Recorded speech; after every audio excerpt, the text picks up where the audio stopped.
Yes, folks, today I want to cover our dear leader's draconian COVID-19 public health response bill, and hat tip to Aaron for this one.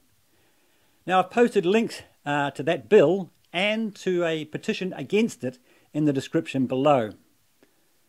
But today I also want to play two videos by National's Simon O'Connor, one about this bill and one about abortion, and hat tip to Maria Barnard for those. Now, I don't know much about Simon O'Connor, but my God, these videos are good. Which raises the obvious question, why are they pissing around with their Dumbo bridges when they have a real leader staring them right in the face? Anyway, today I'll start this off with some clauses in that bill that I find troubling, which I had to actually pre-record yesterday to make it fit the YouTube video size. So I hope this works.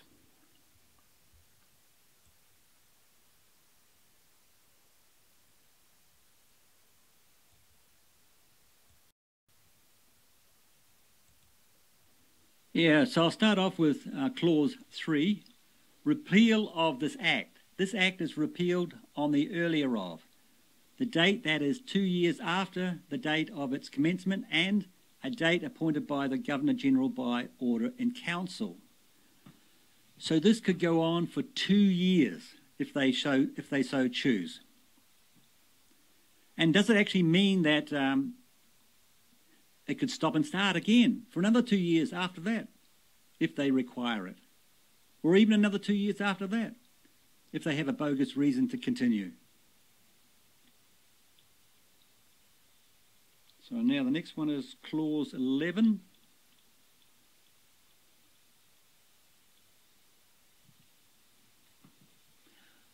Orders that can be made under this Act, requiring persons to do any of the following: stay in any specified place or refrain from going to any specified place, refrain from associating with specified persons, stay physically distant from any persons in any specified way, refrain from travelling to or from any specified area, refrain from carrying out specified activities, be isolated or quarantined in any specified place, refrain from participating in gatherings of any specified kind, report for medical examination or testing in any specified way or in any specified circumstances.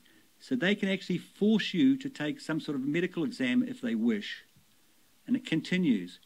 Require things to be closed or open if specified measures are complied with. Prohibit things from entering any port or place, or permit the entry of things into any port or place. Prohibit gatherings of any specified kind in any specified places. Require things to be isolated, quarantined, or disinfected. Require the testing of things in any specified way. My God, this is a police state, an absolutely totalitarian police state. And this could go on and on and on as long as they wish, at least 2 more years from now. Wow, this is over the top. What's the next one? Clause 20.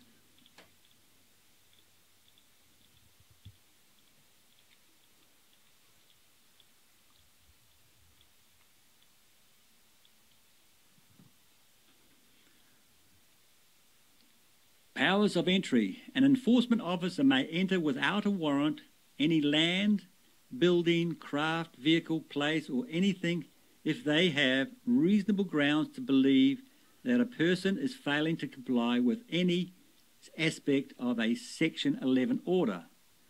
However, subsection 1 does not apply to private dwellings, a private dwelling house or marae. A constable may enter a private dwelling house or marae without a warrant only if they have reasonable grounds to believe that people are gathered there in contravention to a Section 11 order, and entry is necessary for the purpose of giving a direction under Section 21. So from this, I think this actually means that they can't just come in at any time they like, but they can come in, especially under number 3 here, they can come in as long as they've got a bogus reason to come in. So they can make any excuse and come into your house, so long as it's related to COVID-19, and come into your house without a warrant.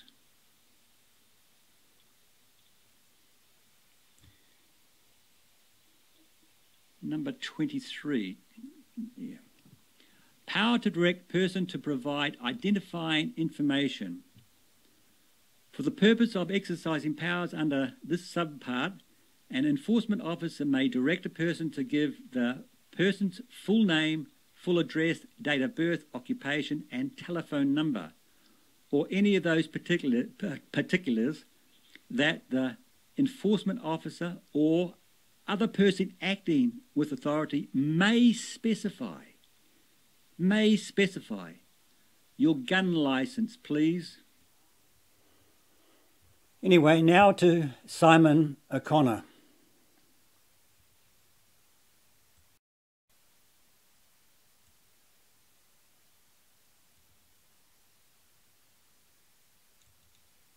I want to bookend this speech with the words from someone else who's far more eloquent than myself.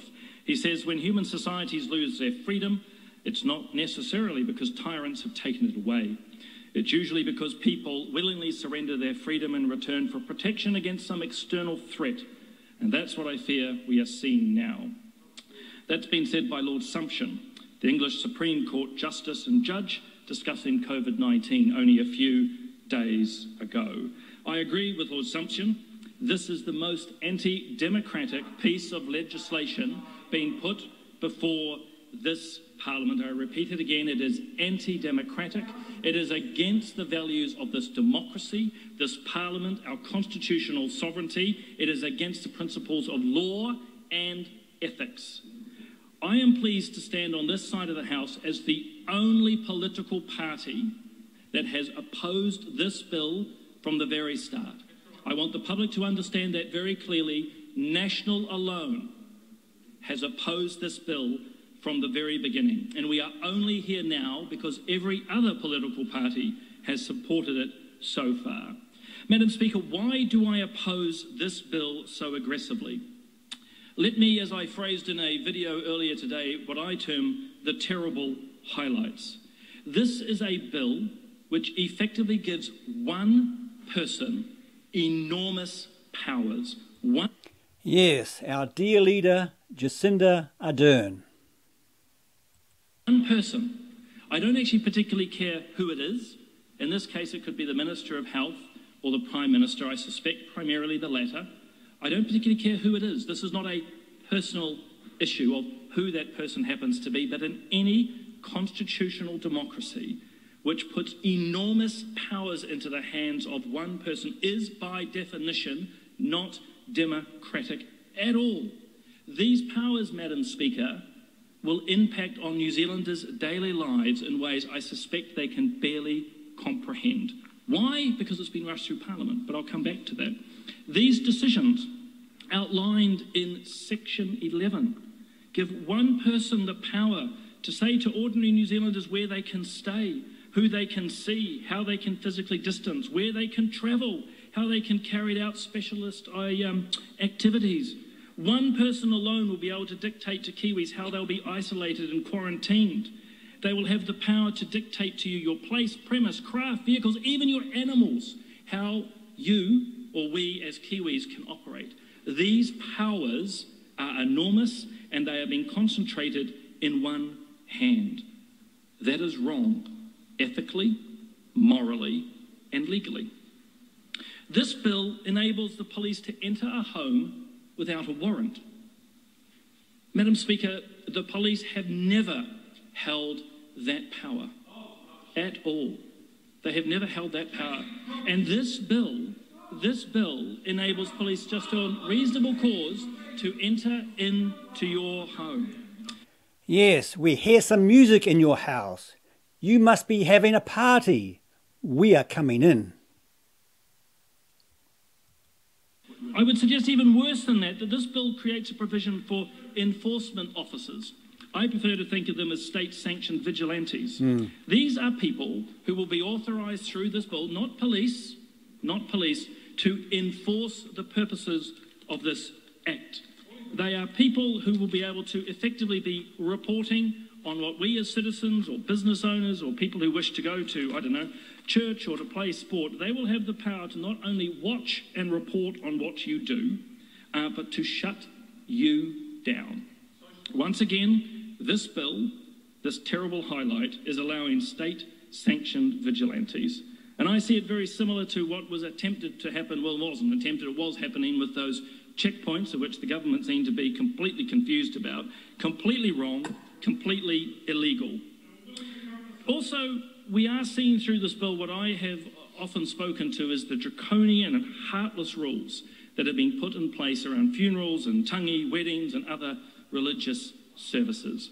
It is inconsistent, and it's one of the things that annoys myself as a student of philosophy and as a parliamentarian, is inconsistency. And why it's important is that any time the public can see inconsistency, they know something wrong is happening. And as of today, we've had a slight change from the government that you can have up to 50 people now at a funeral. That is a good step forward. I do want to acknowledge that. But it also shows the incredible muddle which has been created here. Up to 50 people can attend a funeral. Fewer than 10 are allowed to attend any other religious ceremony, act of worship in their temple, their mosque, their church, wherever. But up to 100 people, as I pointed out in question time today, can attend the cinema. They can play rugby together. 30 people can roll around in the mud. That's all perfectly legal. But less than 10 people are allowed to go and practice their faith safely. It is absolutely inconsistent, it's draconian, and it's heartless. But I do want to say, as I said, I do want to acknowledge, I think particularly and exclusively around tangi, the government's announcement today that it's going to 50 people is a good one. And I want to say thank you to the thousands of New Zealanders who have replied to my petition in the last 24 hours. Thank you for the pressure that you've put on. New Zealanders understand the voice you have, and we will continue to push against, as I say, these heartless rules. Because as it stands now with the changes, you literally have to be dying to go to church to be allowed in. I want to point out too that this law exists for 2 years. 2 years. And even worse, I'm not sure anyone's touched on this, even worse, this bill gives Cabinet the power to repeal. Cabinet, not the Parliament. That is unconstitutional.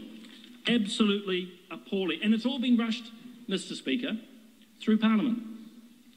No select committee, no... Yep, we don't get a say. Select committee at all. They've had almost 7 weeks, Mr. Speaker, to work on this. It's been rushed through. It is, as I have said, contemptuous, effectively, of the basics of a democracy, and particularly when we begin to think around the notions of grieving, celebration and faith, I think it's been contemptible. Why do I say it's been contemptible? The legal advice that was put out around this bill which has the power to limit people's freedom of religion, is not mentioned at all. I would suggest that is deliberate. I think that reflects a left-wing government's view of religion and people of faith. It is the only logical explanation I can find, other than absolute bloody incompetence on behalf of officials to miss out freedom of religion from the list. They've got everything else, but not freedom of religion. Why is that? Well, these communists need to destroy Christianity, don't they? Absolute shocker. As I say, we've got a real problem. My final thoughts, though, because we have heard from the other side that this is absolutely necessary. We have to pass this. Thousands will die. That is blackmail. That is a bribe. That is using fear to control New Zealanders. No one in this House wants more people to die. What we're asking for, and as I've written about recently, is about proportionality. And to come in with paternalistic moralising that somehow if we don't give over these enormous powers to one person in government, then somehow everything's going to go wrong. That is not what we're suggesting. And I want to repeat again, to suggest that, well, to use fear effectively as what's being done is a blackmail of a sort, a bribe. It's emotionalism over reason. And this continues to be demonstrated when there is engagement and questions in this House. Questions are asked of government. They are rational, they are reasonable. They don't have to be agreed to, but all we get is emotional responses. That is not helpful. And what are those responses? It's the tired, old, emotive, this is hurting me more than it hurts you. And speeches throughout this day, as we've rushed it through Parliament, or rather the government has been very much that moralising. This bill, this enormous power we're getting, this hurts us. We don't really want it, but it hurts us to take it. But we know it's hurting you too, but, you know, just accept that. That is wrong. New Zealanders need to be treated as adults. Because I want to put this warning out, because history is very clear about this. You treat adults in a democracy responsibly. You allow them proportionally to take back their lives. Because I put this warning there now, if we don't give it to them, they'll take it back. Exactly, but it's pretty hard to do now without guns.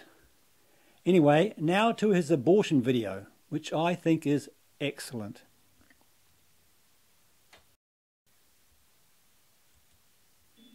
And I've said many, many times before that human rights apply to all humans. And I find it sadly sad, well, I suppose things are sadly sad, that for people to say they are us and we are them, but when it comes to the unborn child, according to those who will support this bill, and certainly the Prime Minister, unborn children are certainly not us, and we are not with them. And I condemn that position. Mr. Speaker, this bill should not be supported. It is extreme and it is too radical. Fundamentally, it provides absolutely no rights, no recognition, no dignity whatsoever to the human child that's developing.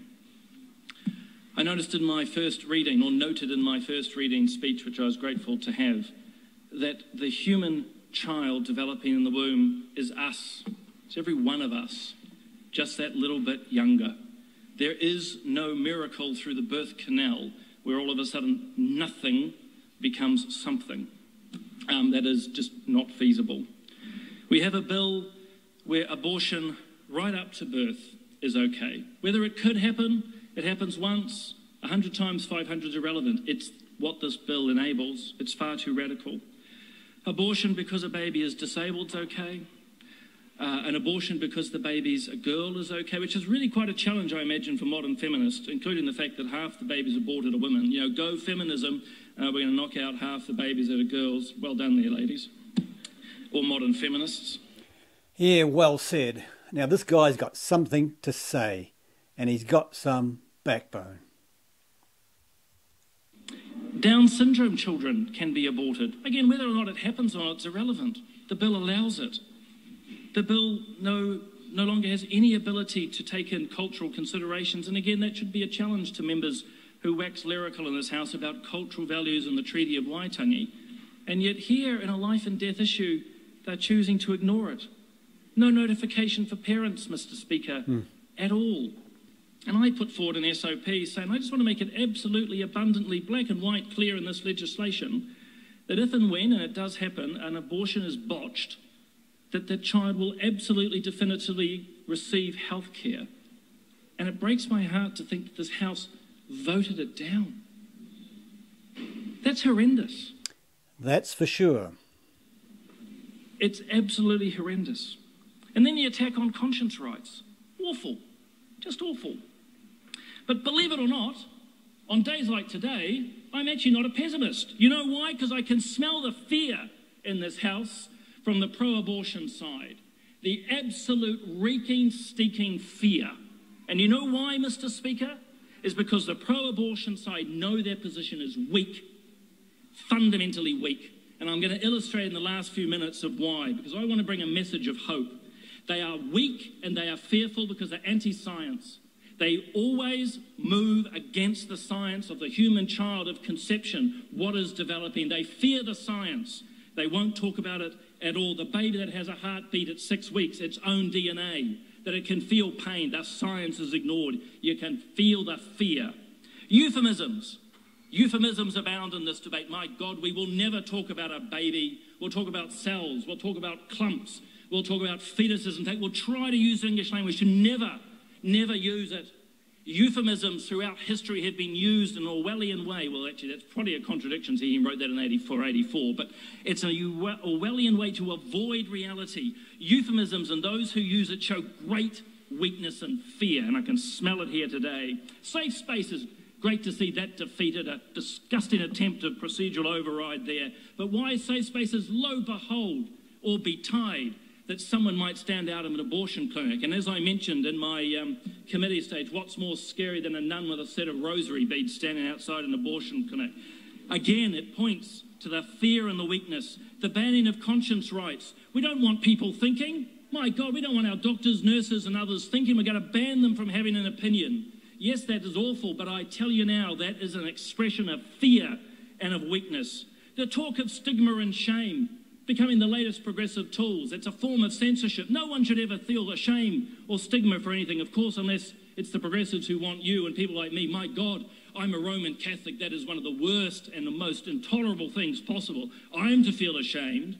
But you listen from the progressive side, they move very hard now. Stigma and shame, a censorship of thought. Again, for the pro-lifers, have hope. This shows great fear and weakness on the pro-abortion side. They call us extremists, sort of the opposite of euphemisms. Now, maybe I'm an extremist. Colleagues are probably thinking that at the moment. Don't really care. But they're very, very clear. It's ironic, of course, those who yell at anyone who's an extremist because they hold, a pro-life scientific view are just the very people who attack populism. They won't talk to the topic. They'll just use names and labels. Take hope, people. Take hope. Rushing this through, of course. I mean, is there something else happening in society at the moment? Yes, COVID-19. Hey, but we're going to spend hours more in this house debating abortion. Unbelievable. And more than happy, of course, more than happy to rush this through with everyone distracted. And I want to say here at this moment, the complicity once again of the media who have not fully embraced or reported this topic. They are scared, and that includes the New Zealand media. And I include, or rather implore, New Zealanders to look far more widely for truth than what they'll find in mainstream media here in New Zealand. They are scared as well. They are scared of the truth, and they will do everything they can to shut people like me and you down. And finally, you just wrap all that together. You wrap all of that together in this debate. And ultimately, it doesn't matter if you're for abortion or not. But that absolute fear, those dynamics, anti-science, euphemisms, we must have safe spaces and exclude people. We're going to ban conscience rights. We'll make sure anyone who opposes us is seen as an extremist. We'll call them a bigot, intolerant. We'll stigmatise and shame anyone and remove it where we can. All of this points to great fear and weakness. Exactly.